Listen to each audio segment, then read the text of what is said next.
Chapter 10.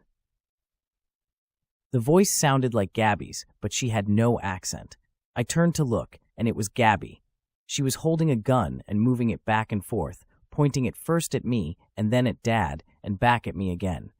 "Alex, pick up that gun by the barrel and throw it to me." I could not believe that I had been so thoroughly duped.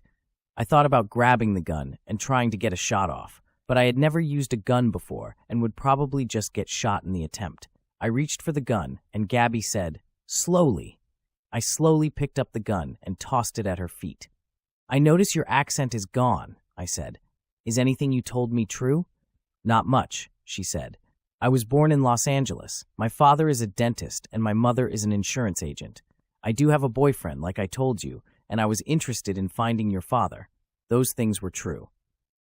"I should have known," I said. "Scott Parker is your boyfriend. How could I have been so stupid?" "You're a man," she said, and picked up the other gun, pointing it at Dad. "Now, I need the software you stole from the lab." "I stole nothing from the lab," Dad said. "After discovering what Parker and General Rafferty were up to, I simply destroyed it so you couldn't use it." "What were they up to?" I asked. "Enough talking. Now give me what I want, or I'll shoot him," Gabby said, referring to me. "Why should I care?" Dad said. "I don't even know this man." "Of course you do," Gabby said. "He's your son. I'm sure you already had your little reunion before I showed up. Plus, now you have 2 sons, and I can arrange to have your real son shot too if you don't cooperate." Dad looked at me and then at Gabby. After a few seconds, he said, "Okay, I'll get it." "No," Gabby said. "Not you, him," and turned her head toward me. I looked at Dad. He looked at me. After a short pause, he said, "It's in the coffee jar above the sink." I opened the cabinet and pulled out a glass jar containing coffee. I removed the lid and reached for a spoon that was on the drying rack. I put the spoon in the coffee and rooted around until I felt something. I then pulled it to the surface. It was a thumb drive. I took it out, blew the coffee off it, and held it up for Gabby to see. Gabby looked at Dad and said, "Where's your laptop?" "I didn't bring it with me," Dad said. "Bullshit," Gabby said. "We went to your house. You didn't leave it behind." Dad hesitated for a few seconds and then pointed to my left. "Bottom drawer," he said. I opened the bottom drawer. Inside was a laptop sitting on top of several dish towels. I removed it and started to hand it to Gabby, but she said, "Put it on the table and turn it on." I did as she said and pushed aside several papers held in place by a glass paperweight resembling a mini fishbowl with little goldfish inside. Once I had the computer up and running, I inserted the thumb drive. It beeped, and then a window opened with several folders and a program labeled Mind Mapper. "Run the program," Gabby said. I looked at Dad, who nodded. I double-clicked the icon, and the program opened. It was a basic user interface. It was far from anything you would expect from commercial software, just white text on a dark blue background with the word Mind Mapper at the top, and several buttons with labels like Home, Edit, Help, etc. At the bottom was a grayed-out button labeled Start, with red text underneath that read, "Not connected."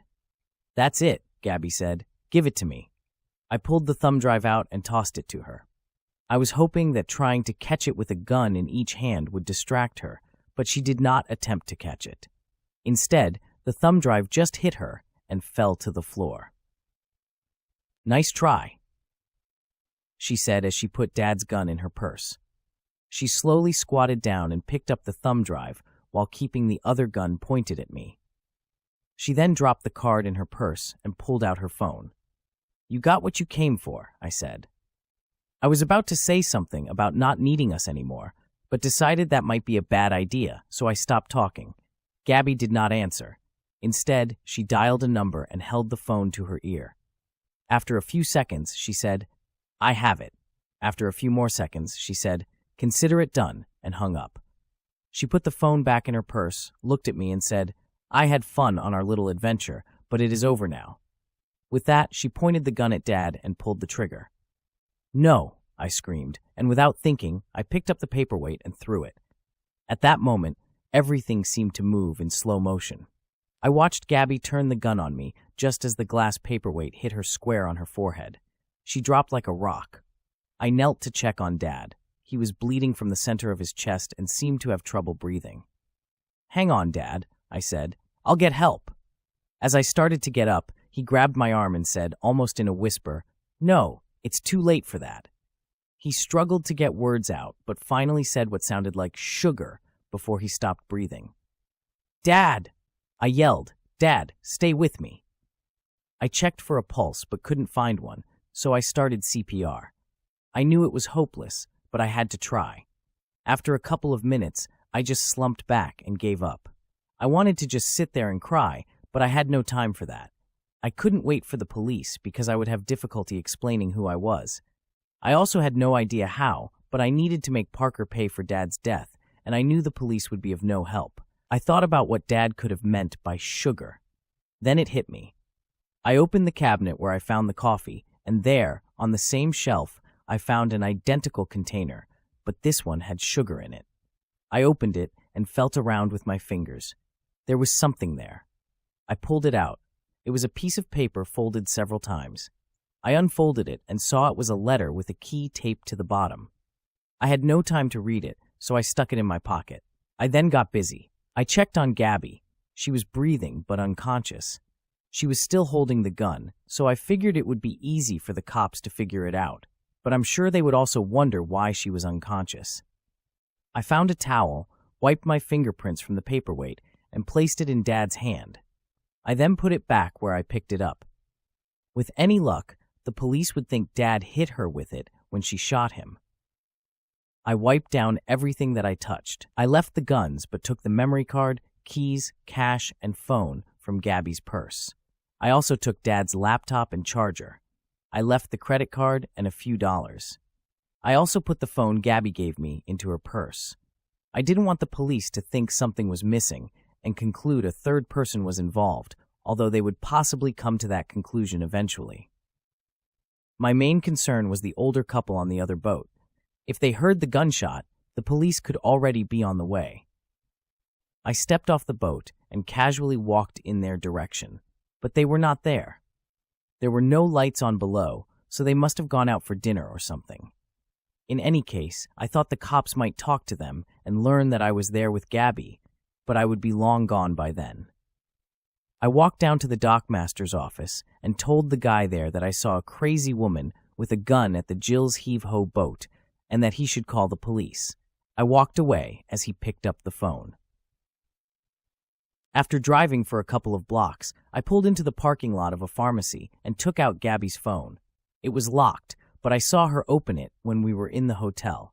I remembered because the unlock pattern was the letter G. I opened it and read her text messages. The only recent messages were to Parker. They were all updates on our status. I typed, "It's done. Can't talk now. Heading back." I knew Parker would know the truth once the police arrested Gabby, but that would be hours away. I figured the longer he was in the dark, the better. I took out the letter from Dad. On the outside, it said, "If found, please give to Alex Newman." I unfolded it and started reading. "Dear Alex, if you are reading this letter, I am probably dead. I have been thinking a lot lately about how I failed you as a dad. When your mom was sick and even after she died, I immersed myself in my work instead of my family. I was trying to make things better for others when I should have been trying to make things better for you and for us. I am so sorry about that. I recently found myself in trouble after discovering the real goal of my work at Parker Biosystems. I didn't have enough evidence to go to the police, so I did the only thing I could think of. I took away what Scott Parker needed to accomplish his plan. I have been working on a way to expose the truth. I fear that you and your family will be in danger until Parker gets what he wants or is arrested and put in jail. I left you a key. I'm sure you will know what it is for. Do not attempt to take down Parker yourself. He is too dangerous. Find a place to lie low, and if you want to, investigate him from a safe place. You have always been good at that computer stuff.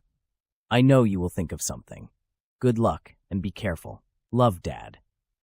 I had a pretty good idea what the key was for, but that would have to wait until the next day. I was tired and could not risk returning to the hotel. I went into the pharmacy, used their bathroom, and bought a bottle of water on the way out. I quickly got back on the road and drove until I found an empty parking lot.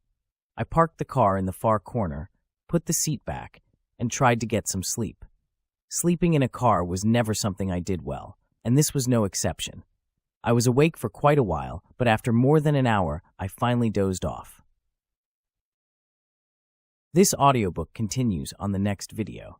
For more information on this book and others by this author, please visit charleshuss.com.